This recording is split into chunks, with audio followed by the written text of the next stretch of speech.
Welcome back to Orange Hat Reviews. I'm going to be doing my Season 5 spoiler review for Game of Thrones.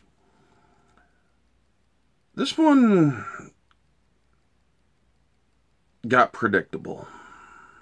I mean, I honestly found myself, it's like, going to Google and I'm like, type in, what happens there, just to see if I was right.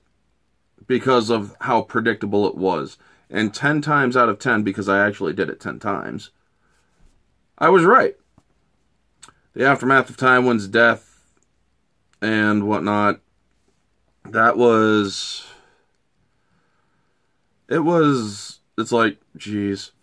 And then this threat to the Lannisters from Dorne, and I'm like, yeah, they're probably gonna be pissed off because of Oberyn, which they are. Yeah. Viserion and Rhaegal attacking Daenerys. That was an interesting thing, but I knew that they would kind of be pissed off because it's like, you chained them up. What did you expect? I mean, seriously, what did you expect? You chained your dragons.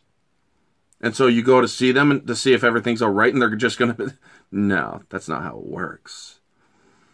Mance's decision and execution. Kieran Hines did a great job acting in this one. He really did. His character, Mance Rayder, and how Jon Snow tries to talk him into kneeling to Stannis, and it doesn't work. And Jon Snow killing him to spare him as a mercy for a quick death instead of burning to death. That was a good touch. Daenerys dispensing justice, basically having to lay down the law.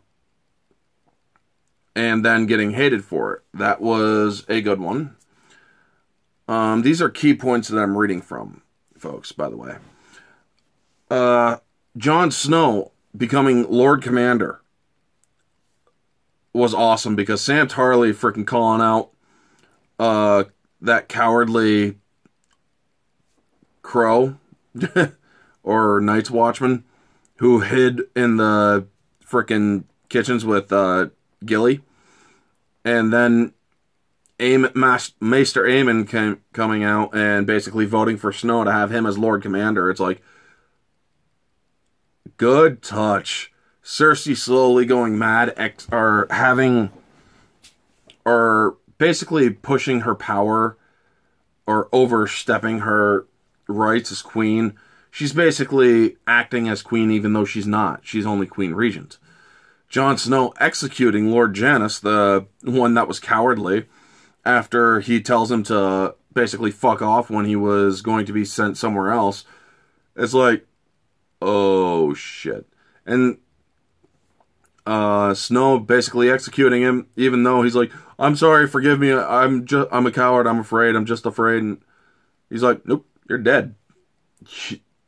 How are they supposed to frickin' follow me if I'm not gonna be, or if I'm not going to fall, or if you're not going to follow rules, you know? I'm not, no. Cersei slowly going mad and sends Jaime to Dorne. Jaime and Bronn and Dorne was interesting. Sansa being promised to Ramsay Bolton, the guy that basically unmanned Theon Greyjoy and turned him into Reek. And getting married and then raped by him day in and day out. I'm actually starting to like Sansa, not because she was raped, but because her character is starting to show a little bit more spine. She's becoming smarter. She's no longer that naive kid, you know? And I'm glad that that is actually... her character is starting to develop. Cersei being imprisoned after she imprisons her intended and the queen. Oh, I love it. Cersei finally getting some karma, kicking her in the ass. I really love it. Tyrion's journey west with Varys. Or east, rather. Sorry. That was pretty cool. And Jorah freaking kidnapping him to take him to Daenerys, even though he was already on the way to Daenerys. And then Jorah getting frickin' grayscale because a bunch of grayscalers attacked him. Them seeing Drogon flying around. Drogon's actually took off and has been going rogue and whatnot. The White Walker army where Jon Snow meets or with the wildlings to try to convince them to get out of the north, away from the White Walkers, so they don't so they don't become part of his army, was great. And then seeing the White Walkers just come in and I'm like, holy shit. And seeing the Night King, I think that's what they call him, and how he just raises his hands and they all just, or all the dead ones that they slain just rose up. It's like, yes, that's good character establishment. That tells you that this guy is not somebody you want to fuck with. So I cannot wait to see more of him.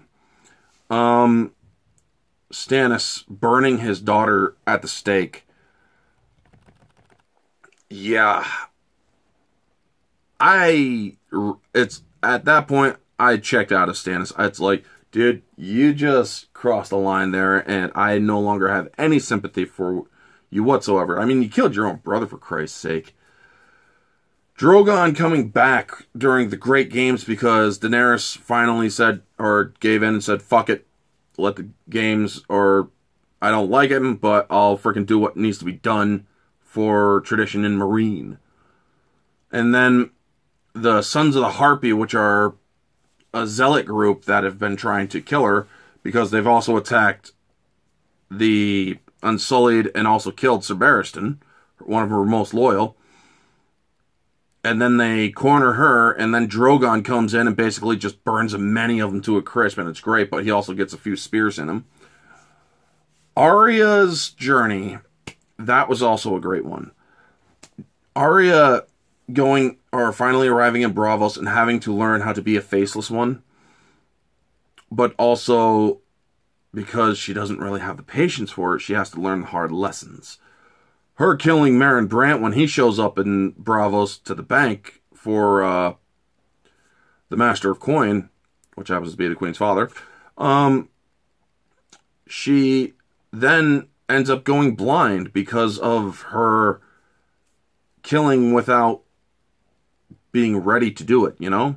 I mean, yes, she wanted revenge, and she kills Brant in a great way because that guy just loves beating kids to get his willies and whatnot, and it's just disgusting.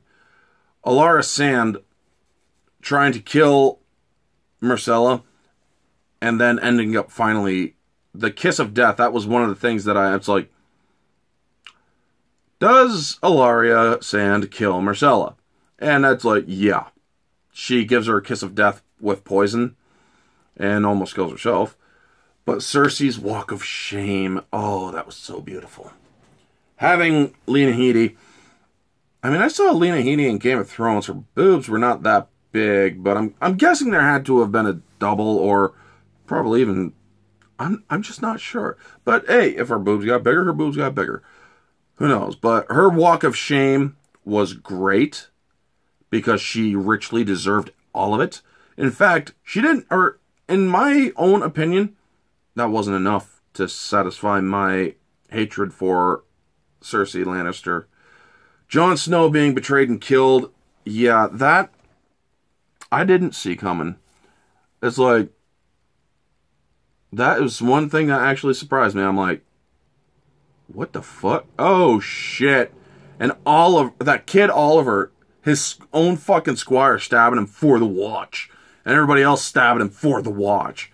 It's like, okay, mutiny it is, man. Because I know that Jon Snow is in Season 8, I know that somehow he's going to be brought back to life. But it's like, huh, I did not see this coming. I honestly didn't. So, yeah. The acting in this one, it got freaking predictable. I don't like that. But objectively, this also is a step down. It's 7.5 to 7 out of 10. Objectively, there's a lot of issues here. I mean, if I can predict where it's going, that's usually not good. Objectively, it was an okay season. I'll give it an 8.5 to 9. Where Showgoer, I did get bored at a couple times, and that's why it took so long. But yeah, Showgoer, this one I will put at a 9 out of 10 as well. Anyway, folks, that's going to be the video. You all know the drill. Like, comment, subscribe, share, all that jazz. Let me know your thoughts down in the comment section below. What'd you think of Season 5 of Game of Thrones? Honestly, it is a step down, but I'm hoping to see how certain characters are resolved. Anyway, this has been Orange Hat Reviews. Stay humble.